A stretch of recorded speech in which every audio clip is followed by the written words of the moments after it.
எந்த பிரச்சனையுமே அவங்களுக்கு கொடுக்கறது இல்லை இந்த அரசு. ஒரு இஸ்லாம் மதத்தில் கையை வைக்க முடியுமா? ஒரு கிறிஸ்தவ மதத்தில் கையை வைக்க முடியுமா? அவங்க சட்டத்தில் கையை வைக்க முடியுமா? அவங்க சர்ச்சில் கையை வைக்க முடியுமா? முடியாது. இந்தியாவில் இந்துக்கள் மட்டும்தான் இழிச்சவை. அப்படிதான் இந்த திமுக அரசு நம்மளால நடத்திட்டு இருக்கு. இப்போ உதாரணத்துக்கு சாதாரண நாளில் இந்த கோயிலுக்கு 50லேருந்து 100 பேர் வர போகிறாங்க. இந்த கோயிலை பூட்டுறீங்க. உங்கள் அறிவாலயத்தில் எத்தனை பேர் வர்றாங்க ஒரு நாளைக்கு? அதை பூட்டிருக்கீங்களா? என்னைக்கு நீங்கள் கோயில் மேலே கையை வச்சு பூட்டு போட்டீங்களோ இந்த அறிவாலயமும் ஒரு நாள் பூட்டப்படும். இந்த அறிவாலயமும் ஒரு நாள் பூட்டப்படும். அதாவது இன்னைக்கு சன் டிவியில் 2000 பேர் வேலை பார்க்குறான். அதை இன்னைக்கு அடி பூட்டிருக்காங்களா? அப்போ மொத்தத்தில் கோயில் டாஸ்மார்க் மூட மாட்டேங்கிறீங்க. அது எல்லாரும் கேட்டுட்டாங்க. ஏன் டாஸ்மார்க் மூடல, ஏன் டாஸ்மார்க் மூடல எல்லாரும் கேட்டாங்க. ஏன்னா வருமானம் வருது. அந்த வருமானத்தை உங்களோட அனைத்து நிலை தலைவர்களும் அதில் பயன்படுறீங்க. அடிமட்டத்தில் இருக்கிறவங்க மாநிலத்தில் இருக்கிறவங்க வரைக்கும் அதில் பயன்படுறீங்க. அதில் வருமானம் வருது, அதனால மூட மாட்டேறீங்க. ஆனால் உங்களுக்கு இந்த கோயில்கள் உங்களுக்கு பெரிய தொந்தரவாக இருக்கு. அப்போது இப்போ நம்ம இந்த ஆர்ப்பாட்டத்துக்கு பல ஊர்லேருந்து வந்திருக்கிறோம். ஒருத்தன் கணபதி அக்கராத்துலேருந்து வந்திருக்காங்க, நான் சாக்கோட்டையிலேருந்து வந்திருக்கேன், அண்ணா குமாரத்துலேருந்து வந்திருக்காரு. இப்படி பல ஊர்லேருந்து வந்திருக்கோம். இந்த சாமி மலையிலேருந்து வந்தவங்க எத்தனை பேர் கை தூக்குங்க? யாருமே கிடையாது. ஏன்னா முருகன் எங்களுக்கு தான் சொந்தக்காரரா, உங்களுக்கு தான் சொந்தம் இல்லையா? அப்போ உங்களுக்கு யார் எது செஞ்சாலும் கவலை கிடையாது. முருகனை கோயிலை பூட்டினாலும் நமக்கு கவலையே கிடையாது. உங்களுக்கு வியாபாரம் வேணும். ஒரு திருச்சிராப்பள்ளி திரு ஸ்ரீரங்கர் பள்ளி கொண்டிருக்கிறார் அப்படின்னு ஒரு அர்த்தம். அதாவது திருச்சிராப்பள்ளினா ஸ்ரீரங்கத்தை வச்சு தான் அந்த திருச்சிராப்பள்ளி. தஞ்சாவூர்னா தஞ்சாவூர் பிரகதீஸ்வரர் கோயிலை வச்சு தான் தஞ்சாவூர். கும்பகோணத்துக்கு சொல்ல வேணாம், கோயிலை வச்சு தான் கும்பகோணம். மன்னார்குடி அதே போல் கோயிலை வச்சு தான். திருவாரூர் கோயிலை வச்சு தான். நாச்சார் கோயிலை வச்சு தான். திருச்சனை கோயிலை வச்சு தான். ஒவ்வொரு ஊரும் கோயிலை வச்சு தான் வளர்ந்துருக்கு.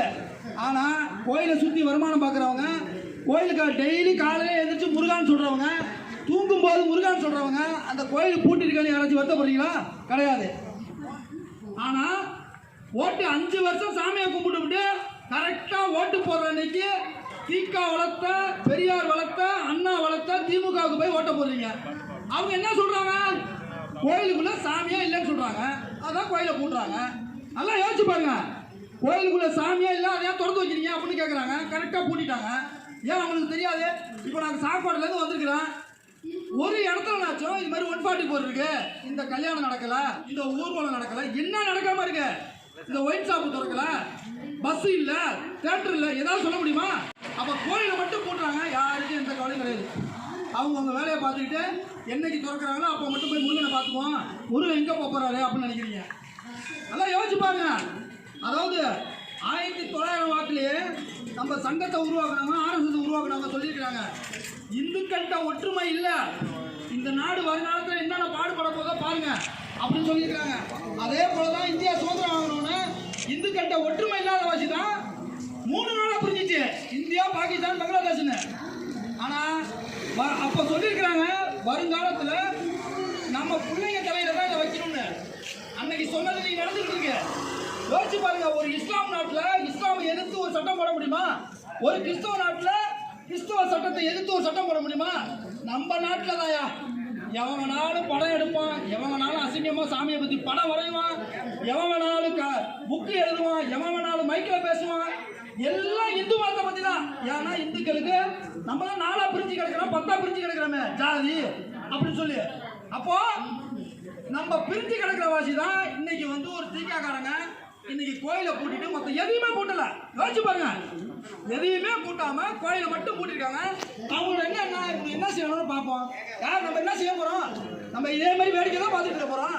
யாரோ செய்வாங்க வேடிக்கை தான் பார்த்துட்டு இருக்க போறோம். இந்த சாமி மலையில இருக்கிறவங்களுக்கு ஒரு ஒரு உணர்வு வேணா? இந்த முருகன் பெருமானை பூட்டிருக்காங்களே, நம்ம இந்த முருகனை வச்சுதான் சாமி மலை, முருகனை வச்சுதான் சாமி மலை. அப்படி இருக்கும்போது முருகன் மலையில பூட்டிருக்காங்களே, யாருக்காச்சும் ஒருத்தவங்க வருத்தம் வேணாம்? இன்னைக்கு சொல்றோம், திமுகவுக்கு ஓட்டு போட்டீங்க பாருங்க. நீங்க போட்டதெல்லாம் ஓட்டு இல்ல, நீங்க போட்டதெல்லாம் கோயில்களுக்கு பூட்டு. நீங்க தான் பூட்டு போட்டிருக்கீங்க. ஸ்டாலின் பூட்டு போடல, மற்ற திமுககாரங்க பூட்டு போடல. நீங்க ஓட்டு போட்டீங்க பாருங்க. இந்த ஓட்டு தான் நீங்க பூட்டா மாதிரி கோயிலை பூட்டிருக்கு. அந்த பாவம் திமுகவுக்கு ஓட்டு போட்ட இந்துக்களையே சாரும். ஆனா ஒட்டுமொத்த கஜானா சாவியும் திமுக கொடுத்துட்டீங்க. கூட்ட கோயிலுக்கு போட்டுட்டு சாவியை ஸ்டாலின் கொடுத்துட்டீங்க. இன்னைக்கு நல்லா காஞ்ச மாடு கம்பளை பூந்த மாதிரி 10 வருஷமா காஞ்சி கிடந்ததுக்கு நல்லா கொள்ளையடிக்கிறாங்க. கோயிலை பற்றி யாராச்சும் கவலை வந்து அதான் ஒரு விஷயம், முக்கியமான விஷயம். ஆனால் இப்போ சொல்லியிருக்கிறாங்க கோயில் நகையை உருக்கி அதுலேருந்து தான் கோயிலுக்கு வந்து கும்பாபிஷேகம் பண்ண போகிறாங்களாம். எப்பா நீங்கள் கோயிலுக்கிட்ட வராமல் இருந்தாலே கோயில் நல்லா தான் இருக்கும். நீங்கள் என்றைக்கு கால் எடுத்து வச்சிங்கன்னா தான் அந்த கோயில் கொஞ்சம் கொஞ்சமாக உருப்படாமல் போகும். அதோட சொத்துக்கள் முடக்கப்படும். அந்த சொத்துக்கள் காணா போச்சுன்னு சொல்லுவீங்க, அதை கேஸ் போட்டுக்கணும்னு சொல்லி ஒரே வாரத்தில் முடிச்சிருவீங்க. இன்னைக்கு சொல்கிற கேட்டுங்க, இந்த இந்து மக்கள் ஒற்றுமையாக இல்லைன்னா இப்போ செய்கிற பாவங்கள் வருங்காலத்தில் உங்கள் பிள்ளைங்க தலையில் தான் விடியும். இப்பயே ஒரு பாரத பிரதமர் உலகம் போட்டு உத்தமர் இருக்கிற காலகட்டத்தில் அவர் பிரதமர் ஆட்சி பண்ணுற காலத்திலே நம்ம நடுரோட்டில் வந்து நிற்கிறோம். ஏன் நிற்கிறோம் நடுரோட்டில்? இந்து மக்கள் ஒற்றுமையா இருந்தா இன்னைக்கே நம்ம இங்க வந்து நிக்கிறோம். வேற எந்த மதமாச்சும் போராடுதா? நம்ம இந்துக்கள் தான் இந்தியாவில் போராடுறோம். அதாவது ஒரு நாட்டில் கூட இந்துக்களுக்கு சொந்தமா ஒரு நாடு கூட கிடையாது. ஆனா இந்தியாங்கிற ஒரு நாடு தான் இருக்கு. இதுக்கெல்லாம் எப்ப விடிவு காலம் பிறக்கும்னா இந்திய தேசம் இந்து தேசமா மாறணும். இந்திய தேசம் இந்து தேசம்னு அறிவிக்கப்படணும். அப்பதான் இந்து மக்களாகிய நாம் நமது கலாச்சாரத்தோடு வாழ முடியும். இது என்னமோ யாரோட பிரச்சனை ஒதுங்கி நிற்கிறவங்க அல்ல. எல்லாருக்குமே சொல்றேன், வருங்காலத்தில் அத்தனையும் உங்களோட குழந்தைகள் தலையில வச்சுட்டு தான் நம்ம போக போறோம்.